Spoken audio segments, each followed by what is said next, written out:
I came back to the cycle of being a single mom. Okay, so now, what now, right? Now I have 3 kids.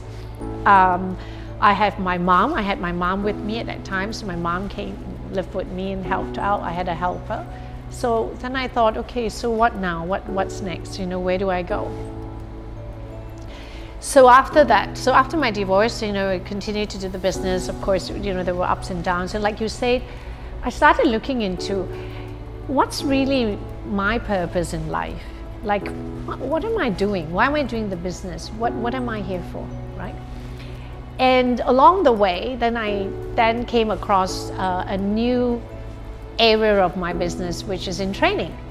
So in hospitality, there was, after running the awards, I also went into event management. So I did a bit, we went into managing clients' events and so on. And then we ended up going into training.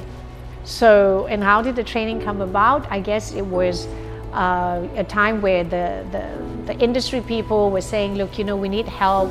What's happening to the service? The service level is an issue. How to get people to have a really excellent service delivery all the time and all that thing. And I ended up going into service training.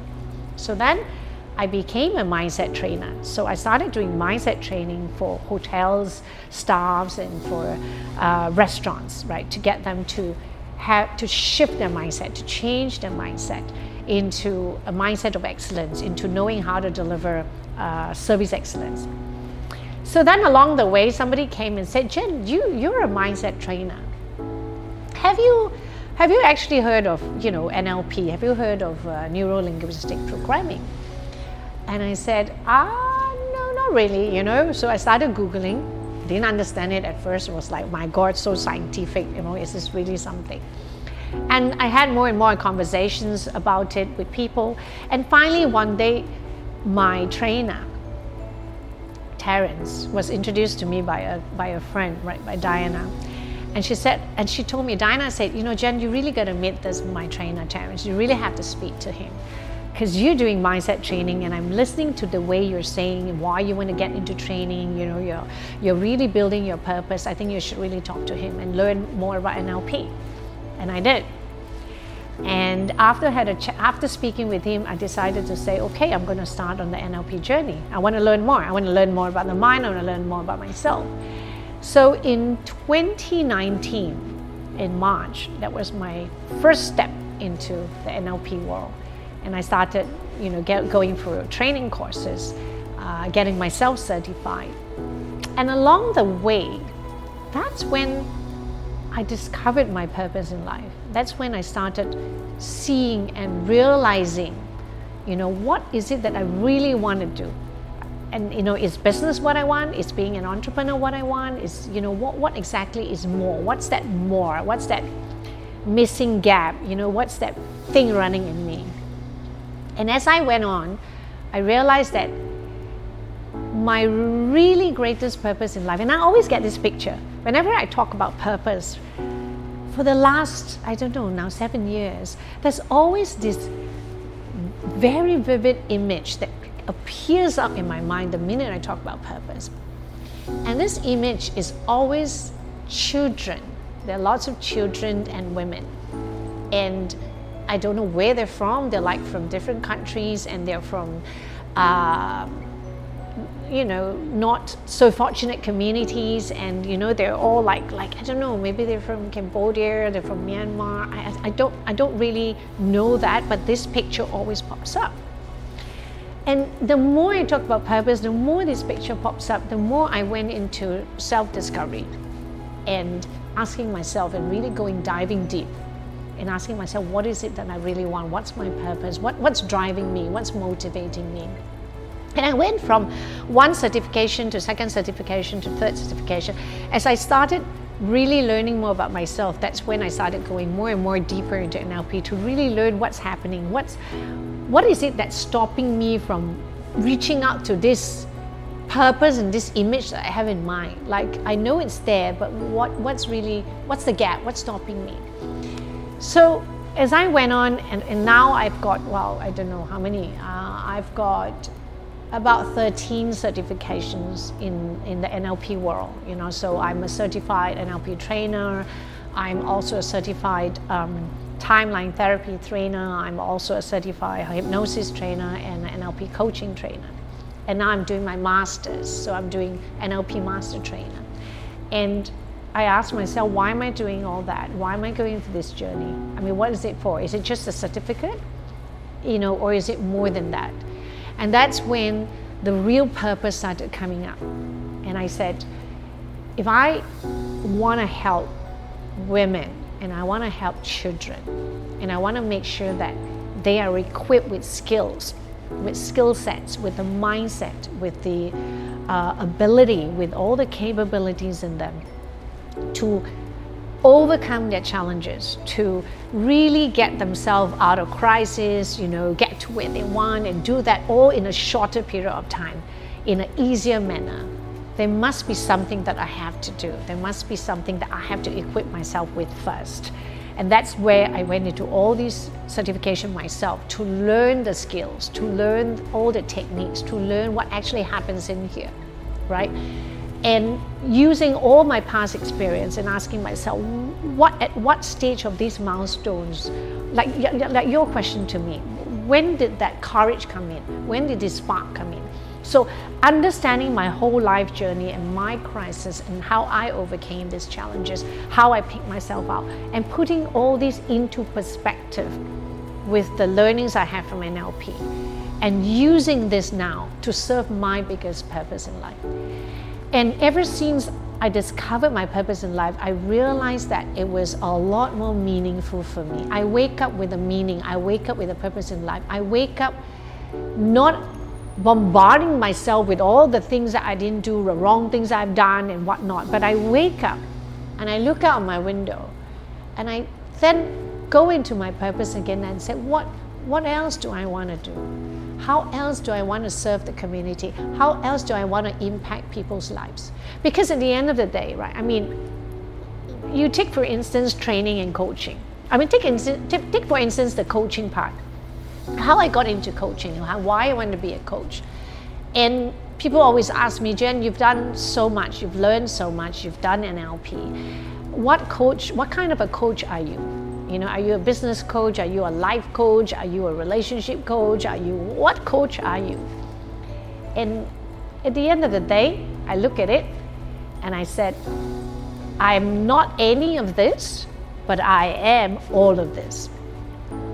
Because a mindset coach is a coach that works with you to really empower the mind to be able to know what you need to do, how to get out of crisis, how to get yourself up back on your feet, how to fight that, when you're stuck, what do you do? When you're in depression, what do you do?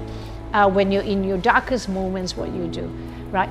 What happens to all this anger in you, this frustration, this betrayal, this bitterness? How do you get rid of all that? How do you empty the jar and clean up the jar? Whatever you want to achieve in life, whether you want to be a better parent, a better spouse, you want to be successful in business, you want to have greater relationships, whatever it is, whatever context it is in life, it all begins here. Because mindset is the key to everything in your life. So I started off, with my NLP journey, not knowing what the heck do I want to be? Like trying to find my space. Do I want to be a women coach, a life coach, a business coach, and helping all these people? And it took me a while, it took me years, it took me, I think, at least a year to figure out what am I good at? Because why? Because I found my purpose. So I'm not putting a label to my position as a coach because I want to enter the business world, or I want to enter the whatever the education world, the women's world, or whatever it is. But I look at my purpose in life. What exactly do I want to do? What legacy do I want to leave? What impact do I want to create in people's lives while I am still here?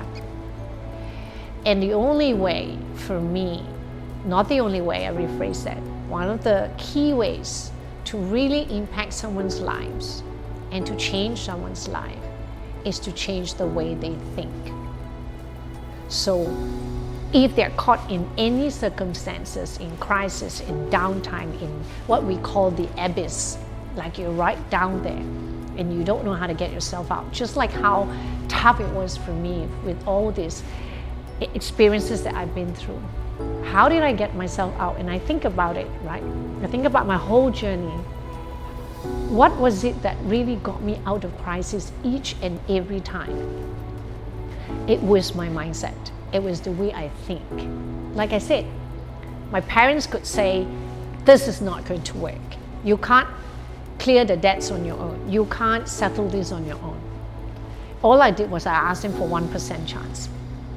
You can say 99% I fail, but give me the 1%, because that 1% will give me the ability to succeed.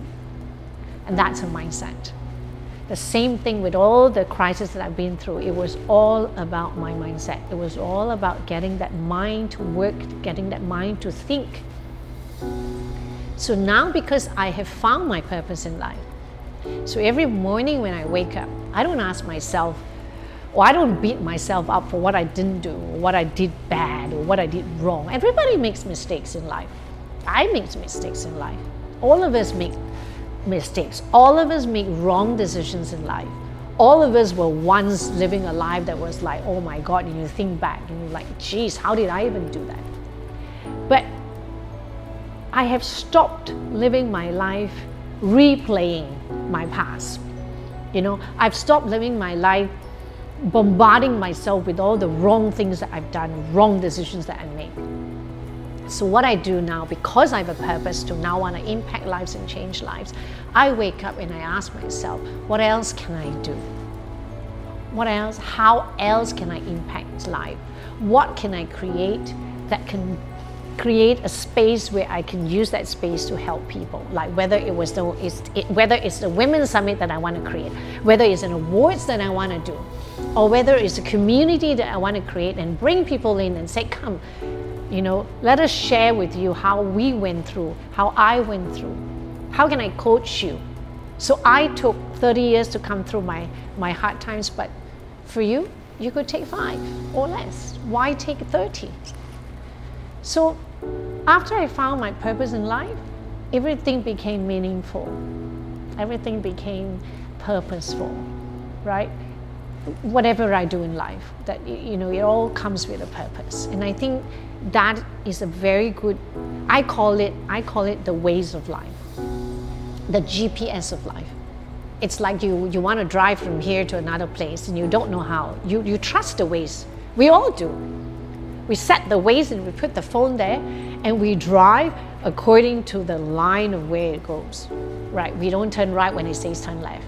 So the purpose has become my ways of life. It's become my GPS of life, that I use the purpose to drive me to where I want to go.